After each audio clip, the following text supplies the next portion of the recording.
This is the rescue story of a cat stuck in ceiling.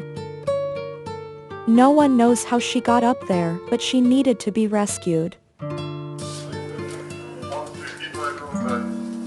They called firefighters for help.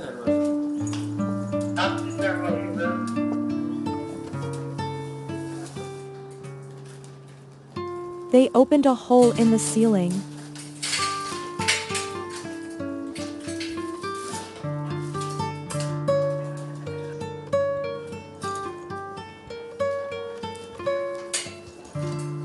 And he finally saved the cat.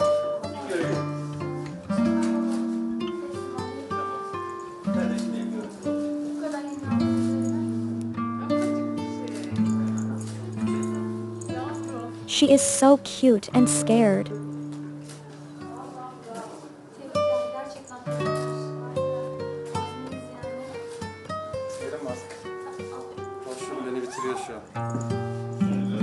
Little cat is safe now.